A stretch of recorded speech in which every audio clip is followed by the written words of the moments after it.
Hello, I'm Dr. Dan Pavlik Jr. This is Let's Talk Health, and it's sponsored by the Access Health and Wellness Association. We're in the world of psychology and psychiatry this week, which I have a medical doctor with me today, Dr. Renu Velisetty, and she is a psychiatrist that deals with, she is double board certified in adolescent, child, and adult psychiatry. Welcome to the show. Appreciate you coming in, and look forward to this conversation. So just explain a little bit about what got you into, and you just a little history on you of where you're from and what got you into the world that you're in. Yeah, I grew up always loving the brain. There was something, even since I was little. I remember 7th grade, I did a school report on a profession, and it was a neurologist. And my whole life, I thought I was going to be a neurologist. So always just fascinated with how the brain worked.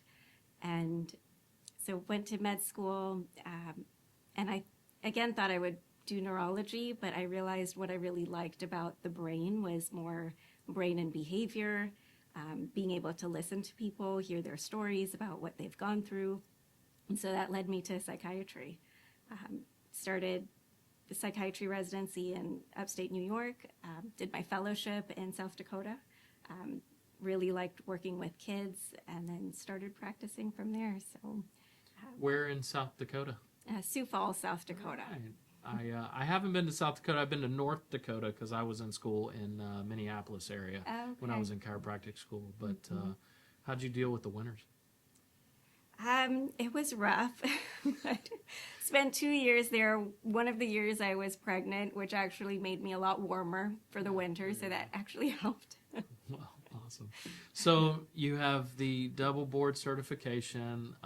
Would you say it's a 50-50 split of your patients, like kids and adults? Right now it is. I was practicing in Des Moines, Iowa for several years before we just moved here, and there it was maybe 70% kids, 30% adults, mainly doing outpatient. I did some work with a women's substance use clinic, a residential clinic. So I would get to see the women there. Their children would stay at the clinic. And so I'd sometimes get to see their children as well if they needed any psychiatric help. And now that I'm here, I would say, yeah, it's about 50-50, okay. Seeing all ages of kids and adults too. And the clinic is Lotus Integrative Psychiatry, and it's here in Orlando, correct? Yeah. And you started that when? Started in May of this year. Very good. Well, congratulations on that. Thank you. And like I said, I'm happy that you're here, talking with me and educating me, not only everybody else, but I feel like you and I are having a conversation. I feel like all of us can utilize this at some point in time in our life. Right. So let's dive into your world of psychiatry and psychology, psychotherapy. Mm-hmm. What differences are there? I know it's a different, people get it confused. Yeah. To where psychiatrists, psychologists, what do I need to see? What's the difference? So, explain that to us a little bit. Sure. Yeah. 2 very similar sounding words, but do very different things with a lot of overlap. So psychiatrists go to medical school, have more of the medical perspective on psychiatric issues, can prescribe medications. Psychologists often might go into different tracks, maybe a research tract, or they do more talk therapy. Some psychologists do therapy as well as like psychological testing, not as much of the medication aspect. So we depend on them, and I think oftentimes they depend on us too. So there is a lot of overlap with the types of things that we're seeing, and we just have different approaches of how to treat it. But usually most studies show that combination of therapy with medications, so a psychologist and a psychiatrist, tend to be most beneficial. Now, doing, both, living in both worlds, if patients start on medication, and do you look to try to wean them off of that based on the other skills that you have with the other treatments that we'll talk about here shortly that are a little bit more conservative? Like, do you look to try to do that with each of these patients? Yeah, it kind of is That's a kind of a case by loaded case question, I basis. guess, No, but it's a great question because I think a lot of people are very hesitant, understandably so, to even start medications because there's, I think, a lot of worries about it. The side effects, are you going to get dependent on it? Is it going to change my personality? A lot of people are hesitant, and they do often come with some difficult side effects. So being able to get off it kind of just depends on the situation. There are definitely some people who might just need it temporarily. And as they learn the skills to be able to manage the symptoms or emotions, they might be able to wean off. Some people, it might be a longer term process, but I think as long as you always have the stable foundation and you're continuing to learn and develop skills to be able to manage things, it can be an option to try to wean yourself off. Well, we would work with you to wean yourself off little by little, just to see how it goes. I think that's good for everybody to know. I mean, you want to have that mindset, just a more open mindset to it when you go into it. So, as far as conditions, I mean, broad range of conditions, but I kind of want to hone in on some of the more probably frequent ones that I would imagine you see, where there is depression, anxiety, ADHD. I want to bring up another one here shortly, but I kind of want to talk about those three. And my curiosity, when I knew I was going to be talking to you, was since 2020, since the COVID pandemic, what have you seen with those three things? Depression, anxiety, attention deficit issues. I mean, got to be an uptick, right? That's a good question. I think since the pandemic, I've definitely noticed an increase in anxiety. That would probably be the most common. Also depression too. And I tend to see it around the teenage group.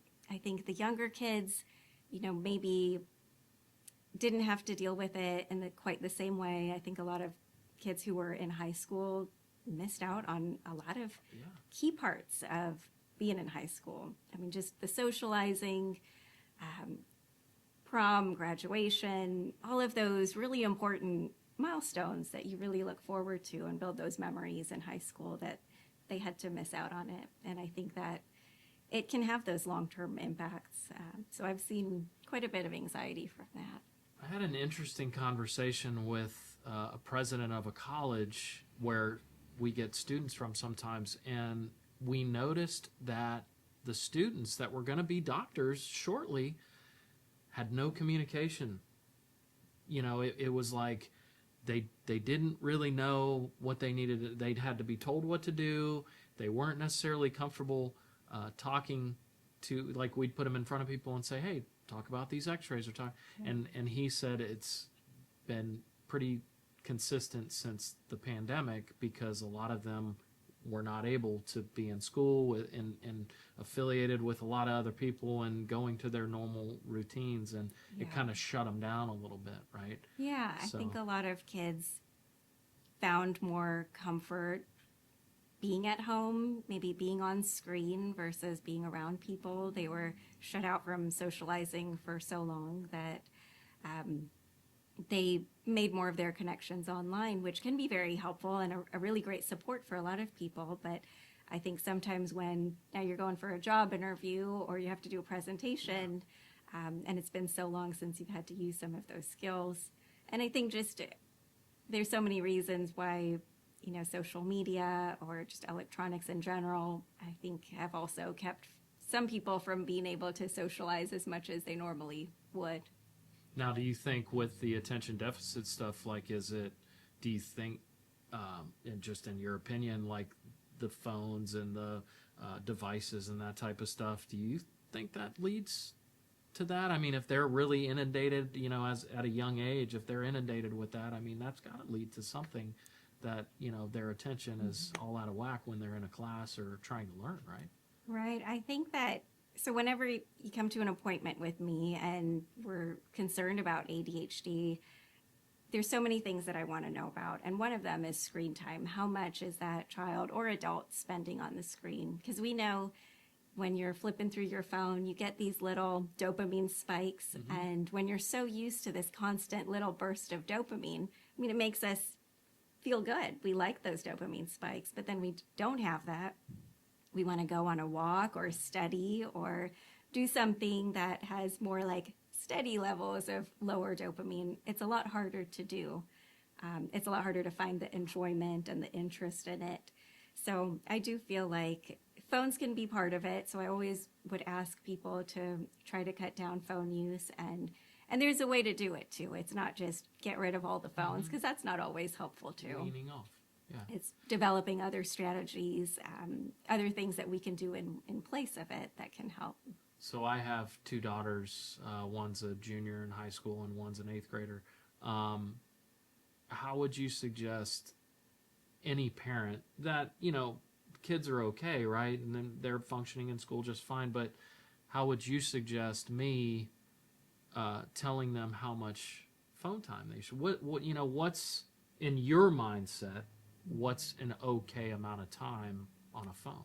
That's a good question, and it's hard to say unless, because it's a case by case everybody's basis. different, right? But in the average parent that has generally pretty good kids, well behaved, they stay busy, but obviously the phones they live on these phones. It's just like they constantly have to check them. So just kind of a quick little, hey, try this or try that. What would you recommend? I think nowadays so many people, kids and adults, our connection, our social supports are on the phone, or they're online. So taking that away can be really devastating for anybody to not feel like they have someone to go to or someone to talk to.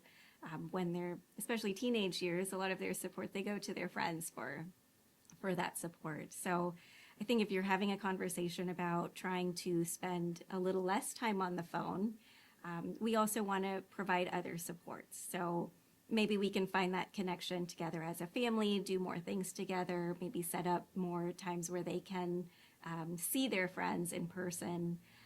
And if they need their phones for any certain things, I definitely have a lot of kids who say, when they're feeling down, they get on YouTube and watch funny videos, or in some ways that it helps them. So I think just building your skills, like different coping skills, that can also be helpful if that's depending on how you're using the phone. But definitely if you notice that this happens a lot, especially with younger kids, the more time they spend on their phone, and then when they're not off of it, they get a little bit more irritability, anger, they're just more impulsive. So that again ties back to those little dopamine rushes that, everything's easy when you're on the phone. You don't have to worry about other people or communication or dealing with disagreements.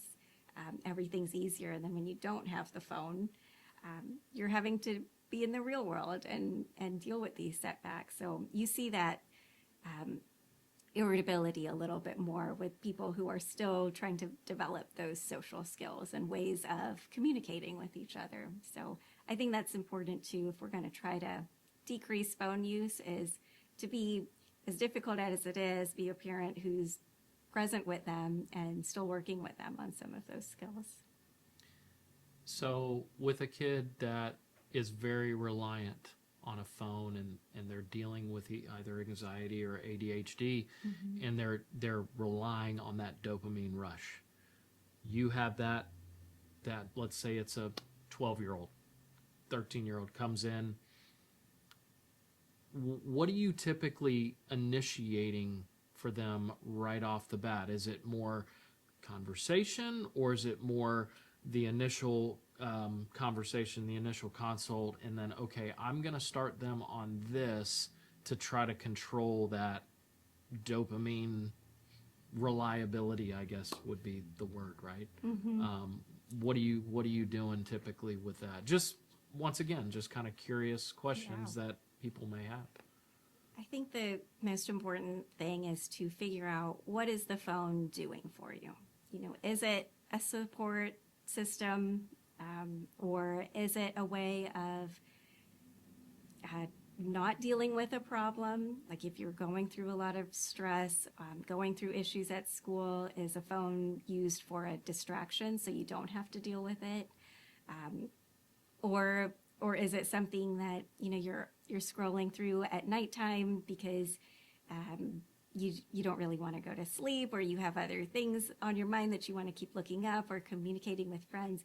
So there's so many different reasons why I think like a 12-year-old, for example, might be using their phone. So doing a good history, getting an understanding of what it does for them. So if parents are feeling like now they're neglecting their schoolwork, or their mood is changing, or that phone use is causing another problem, then we can try to understand what is it doing for you. And that is probably the first step in figuring out, okay, let's find better ways of how to get your needs met that aren't quite as harmful. Because whether it's phone use or any other maladaptive behaviors, there's always some reason why you have gravitated to it and what it's doing for you.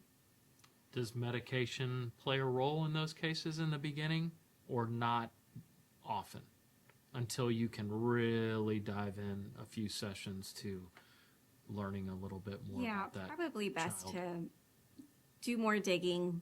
I always spend time with the child alone if they're comfortable. I always want to spend time with the parents if they have a good perspective on what their kid's doing or what their concerns are. And even talking to schools, their school counselor or their teachers at school, just getting an idea, all-encompassing view of how this child's doing. And their perspective, what they think is a problem, might be very different than what the parents think. So that's going to be probably the most important thing, is getting a good history and good information to figure out what the problem is. I mean, I think that hits it right on the head, because, like I said, everybody just thinks, oh, well, I don't want my kid, or I do want my kid on medication. You know what I mean? It just depends on the person. Some are totally against it, and others are like, I'm taking my kid and we're getting them on medication right away. So that's also got to be tricky as well. Outside of those conditions, trauma also creates a lot of psychiatric and psychological problems. Physical trauma, as well as historical or emotional trauma, or family trauma. A lot of different trauma out there, but you also see both of those realms as well, from a standpoint of like stuff that I see. What are you in a patient that gets in a bad car accident? Obviously physical trauma, but we forget about what happens to the mind. And I touched on this with one of my previous guests who does some neurofeedback, but there's a lot that can happen to that brain from a car accident perspective. So what are some of the things you're seeing there? Yeah, like you said, so many different kinds of trauma. And I think a lot of times things that we might not even recognize as trauma, like having a very difficult childhood. Maybe you did have two present parents there, but maybe they weren't emotionally available. Maybe you didn't feel that sense of safety. Maybe they just, I would say, neglectful, and you had a lot of freedom, which sounds good as a child, but looking back, I think that also having a parent who cared about what you were doing, who cared about where you were and who you were with and how school was going. I think a lot of adults can look back now and say that was trauma. I mean, a child not feeling safe at home, that can be a form of trauma that has long-lasting effects. And yeah, like you said, any type of abuse, emotional, physical abuse, witnessing something that could be traumatic can also be traumatic for you. A car accident, for example. And I think a lot of times that there are these traumas that might not present in the typical way that we see PTSD, like the nightmares or the flashbacks, but they might present, especially in kids. You would see more behavioral issues, anger and irritability. It might present more as anxiety, but the root of it might be trauma.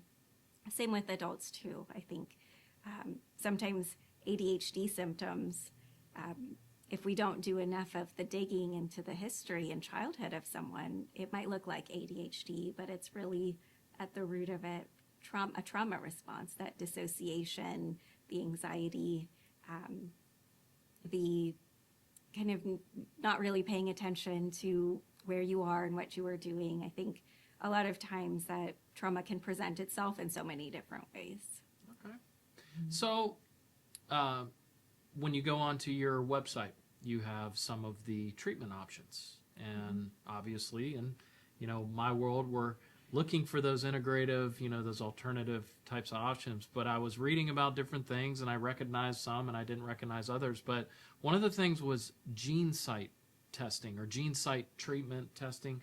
Can you kind of explain that and what you would utilize that for? What kind of conditions or what you're looking for in that world? Yeah, so gene site testing, it's a pretty easy test, just a cheek swab that you mail to a facility, and they give you a report. They've kind of separated it into like red, yellow, and green. They look at how your genes might interact with a variety of psychiatric medications, and it mainly looks at the metabolism for it.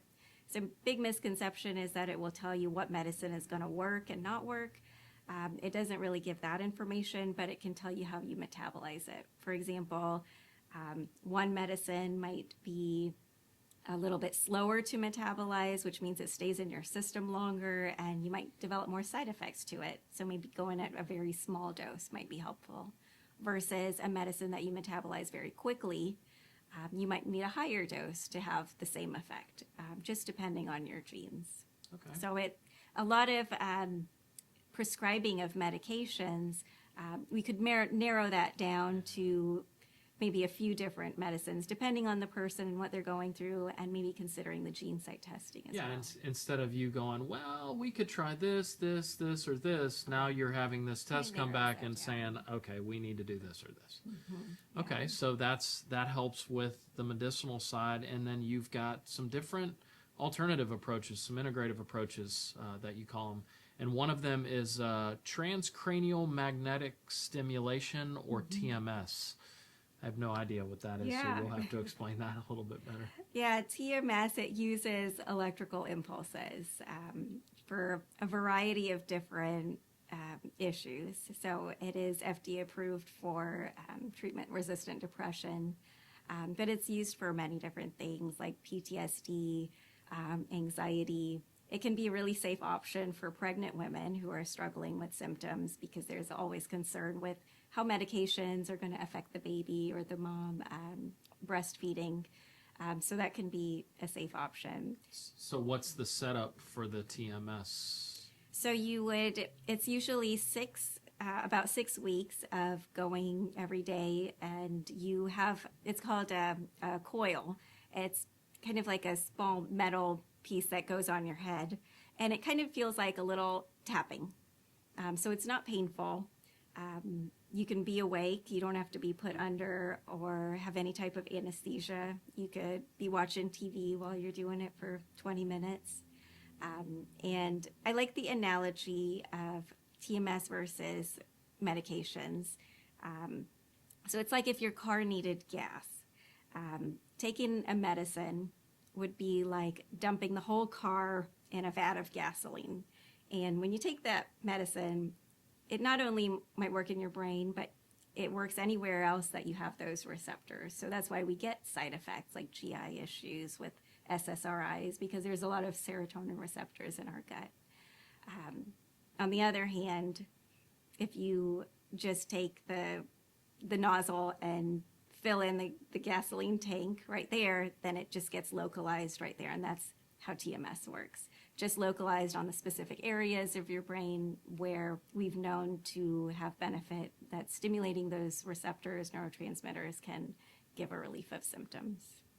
Okay. I love the analogy, because I'm an analogy person, so I really like that analogy. Mm-hmm. And then you've got something called ketamine treatment. Mm-hmm. What would the ketamine treatment entail?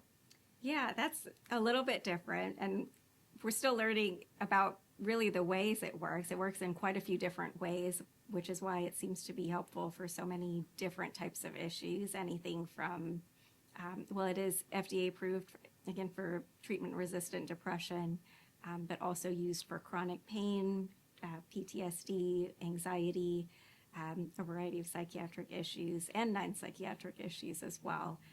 So IV ketamine tends to be the most useful, and that's an IV infusion. It works very quickly, so sometimes like acutely suicidal patients, for example, even within the day or two, you might resolve those suicidal thoughts. Okay. And it's usually over a few weeks, but most people need still a maintenance, maybe once a month, just depending on what you need. So the benefits there are that Does it that works still quickly. go hand in hand with, are they still taking medications in conjunction with that, or are they just specifically sticking to the ketamine? That's a good question. It kind of depends on which form of the ketamine you're using, but if your symptoms are improving, you don't necessarily need to stay on your medications. Oftentimes people notice improvements and can over time slowly wean down, at least on some of them. Okay, very good. And then one other thing I noticed before we get into a little bit of my world of alternative care, but the hyperbaric oxygen chamber. What do you guys see? Obviously, that benefits a lot of things, but I wouldn't see how it would play a role here. So how does the hyperbaric oxygen therapy? So in my experience with hyperbaric oxygen, it seems to be pretty helpful with traumatic brain injuries. So with TBIs, we also have so many other psychiatric issues that might result as well from that injury, PTSD, depression, anxiety. So that's been oftentimes when I've referred for hyperbaric oxygen is to help with the TBI aspect. So in the consult, in the history, you're looking more for trauma, like physical trauma, traumatic brain injury, to prescribe that type of therapy usually. Right. Oh, very interesting. And then you also make recommendations for acupuncture, which, like I said, we're kind of getting into my world a little bit now. Acupuncture is, you said, very good. Obviously, I'm yet to have an acupuncturist on the show, but I would like to dive into that with one whenever I get them on to talk about, how it can play a role in the psychological world as well. But you refer for that as well. Yeah, I have. Same type of conditions and stuff. Anxiety, I think, is a pretty common one that I've seen some benefits with. Also with focus, too. I'm sure it's been used for so many different things, but in my experience, if people are open to different ways of trying to heal, I think that can be a great option. And then acupuncture and nutrition go hand in hand in a lot of cases. I actually have a nutritional rep that's coming on in a couple of weeks that I'm excited to talk about because, obviously this conversation now as well. What are you seeing from a nutritional aspect? Is it just more dietary changes, or is it both supplements and dietary changes? Both. I think, again, getting a good history of the patient's lifestyle is really important. So getting an idea of what someone eats can give you a little bit more insight to their symptoms. Obviously, kids, big time. I think we're still working on thinking of food as medicine, but that's something that I always make a point to discuss in our appointments is a lot of times different foods might trigger different cascade of events or inflammation. So sometimes weaning down or cutting out certain foods might give us a little bit more insight into certain things. Like I think there are some, it's not often, but sometimes ADHD symptoms, anxiety, a lot of GI issues. We definitely see that. Well, and I just feel like, look at the commercials we watch now on TV. It's Burger King, Taco Bell, McDonald's. I mean, there's nothing out there that's showing us how to eat right. It's like, hey, a cup of broccoli a day might do this for you, or you know what I mean? It's just that it's crazy how, and you're seeing these kids growing up on that. Just, for us, when I was growing up, I grew up, I was born in 79. So it's like growing up in the 80s and the 90s, it was a thing, but it was kind of more of a treat. Now it's, okay, today we're going to Chick-fil-A, tomorrow we'll go to McDonald's, the next day we'll go to Burger King, and I mean, that's what these kids are growing up on. So yes, the gut problems, creating the the physical problems and the mental problems and all that stuff is a huge deal. Yes, our minds and our guts are constantly Connected. communicating. And I'm so used, we often think of our mind up here, but really I think of our mind as just our whole body, because it's all communicating and talking to each other. It's one system, right? Well, and that's the cool thing about acupuncture is it focuses on all the different systems. Well, let's tie this into that.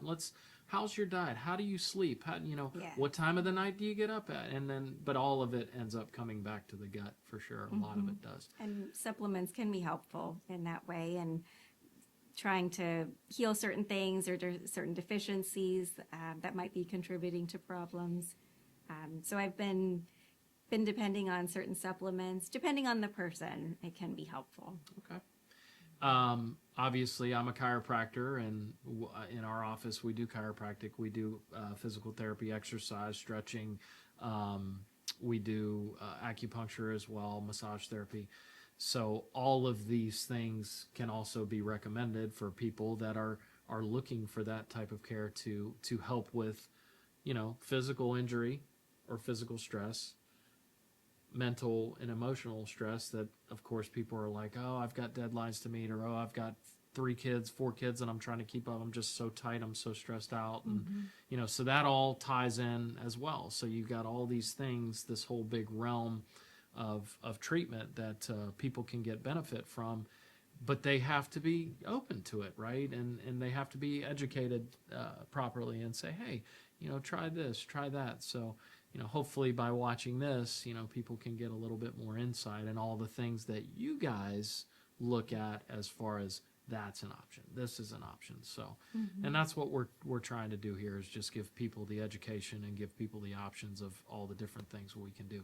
Before we wrap up, there is one more form of treatment that you also do that you mentioned to me are called mind-body skills. Yeah. So to explain that a little bit. I'm familiar with it, but I'm sure a lot of people want to hear about that too. Yeah, there is so many things that encompass mind-body skills, but at the root of it is trying to connect our mind and our body.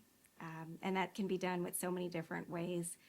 We mentioned trauma earlier, for example, and sometimes with a very difficult event, traumatic situation, our bodies do a protective thing and kind of shut down certain parts of ourselves, almost a disconnect between our mind and our body.